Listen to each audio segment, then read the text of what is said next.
Saudara-saudari yang terkasih, mengapa kita percaya kepada kebangkitan? Dalam hal ini kebangkitan badan dan bukan reinkarnasi. Dan apa gunanya bagi kita percaya pada ajaran kebangkitan badan itu? Mari kita lihat ulasan singkatnya. Reinkarnasi secara harfiah diartikan sebagai terlahir kembali adalah konsep yang terkait erat dengan autorealisasi atau realisasi diri. Mengapa? Karena jika saya berpikir misalnya bahwa melalui meditasi, pertapaan dan lain-lain, saya dapat mencapai kebahagiaan tertinggi, suatu keadaan kebahagiaan abadi yang luar biasa atau disebut nirvana, yaitu untuk sepenuhnya mengatasi kehidupan psikis manusia dan hanya berada di dalam roh.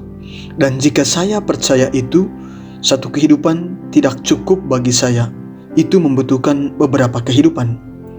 Dan ini tidak sesuai dengan keyakinan kita sebagai pengikut Kristus. Kita tetap sama, kini dan setelah kematian. Kebangkitan badan berkaitan dengan jiwa kita yang kekal, yang tidak lenyap oleh kematian. Jiwa manusia yang kekal ini secara kodrati cenderung untuk bersatu dengan tubuhnya. Dalam kitab suci tidak ada autorealisasi atau realisasi diri. Yang ada adalah kebangkitan, di mana ditekankan tentang anugerah Tuhan yang menyelamatkan kita, dan anugerah yang sama itulah yang mendorong kita untuk hidup dengan baik sesuai dengan kehendak-Nya. Dalam Injil Yohanes bab 14 ayat 6, Yesus mengatakan, "Akulah jalan dan kebenaran dan hidup." Dan pada bab 3 ayat 36 dalam Injil yang sama dikatakan, "Barang siapa percaya kepada Anak, yaitu kepada Yesus, ia beroleh hidup yang kekal." Lebih lanjut mari kita lihat yang dikatakan oleh Santo Paulus dalam suratnya kepada jemaat di Filipi yang mengajarkan, Yesus Kristus akan mengubah tubuh kita yang hina ini sehingga serupa dengan tubuhnya yang mulia menurut kuasanya yang dapat menaklukkan segala sesuatu kepada dirinya. Rasul Paulus juga menuliskan kepada jemaat di Korintus, kalau tidak ada kebangkitan orang mati, maka Kristus juga tidak dibangkitkan. Dengan kata lain, orang yang tidak percaya akan kebangkitan badan, tidak percaya akan Kristus sendiri yang telah bangkit, maka iman akan kebangkitan badan berhubungan erat dengan iman akan Kristus yang bangkit dari antara orang mati.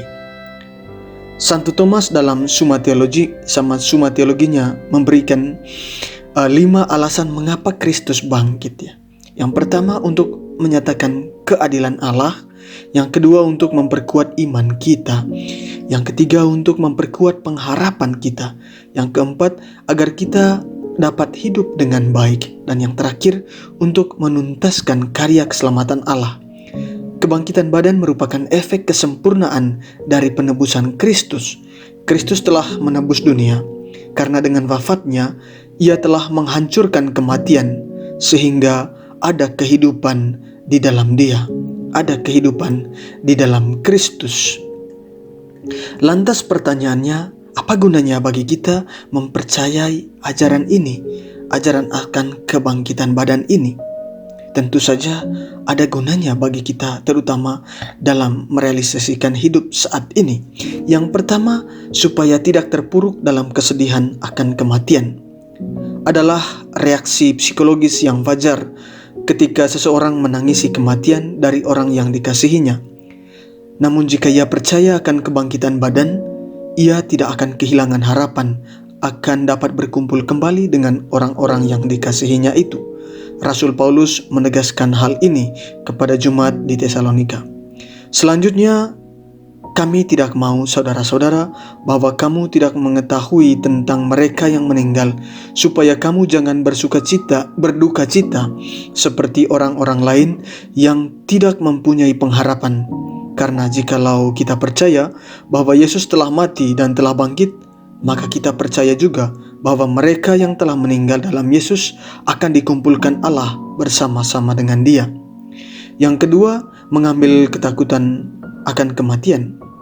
Artinya bahwa tanpa kepercayaan akan adanya pengharapan yang lain setelah kematian, orang dapat terjebak dalam ketakutan yang berlebihan akan kematian.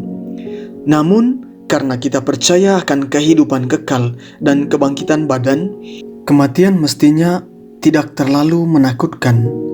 Dengan kematian dan kebangkitannya, Kristus telah memusnahkan iblis yang berkuasa atas maut, sehingga Kristus membebaskan kita dari ketakutan terhadap maut itu dalam surat kepada jemaat Ibrani. Yang ketiga, membantu kita untuk hidup lebih baik. Orang yang tidak melihat bahwa apa yang dilakukannya diperhitungkan untuk kekekalan, tidak mempunyai motivasi yang tinggi untuk hidup lebih baik. Namun jika ia percaya akan kehidupan kekal di masa mendatang, ia akan terdorong untuk berbuat baik, tahan menghadapi segala tantangan, penderitaan, dan ketidakadilan di dunia ini. Yang keempat, membantu kita untuk menjauhi kejahatan. Dengan percaya akan kehidupan kekal dan kebangkitan badan, kita terdorong untuk menjauhkan diri dari kejahatan, dari berbagai bentuk perbuatan-perbuatan yang jahat, karena tahu bahwa dengan segala kejahatan itu dapat menghambat kita untuk masuk ke dalam kehidupan kekal. Rasul Yohanes menulis, "Dan mereka yang telah berbuat baik akan keluar dan bangkit untuk hidup yang kekal, tetapi mereka yang telah berbuat jahat akan bangkit untuk dihukum." Yohanes bab 5 ayat 29. Jadi, keempat hal ini bukan merupakan autorealisasi atau realisasi diri, melainkan konsekuensi logis dari beriman kepada Yesus yang adalah jalan kebenaran dan kehidupan. Dan bagi kita, mengimani Yesus membantu kita untuk menyadari bahwa kematian bukan adalah akhir dari kehidupan kita, karena kita memiliki kehidupan kekal yang dijanjikan oleh Tuhan. Dan meyakini bahwa anugerahnya selalu membantu kita, itu mendorong kita untuk merealisasikan hidup saat ini dengan baik.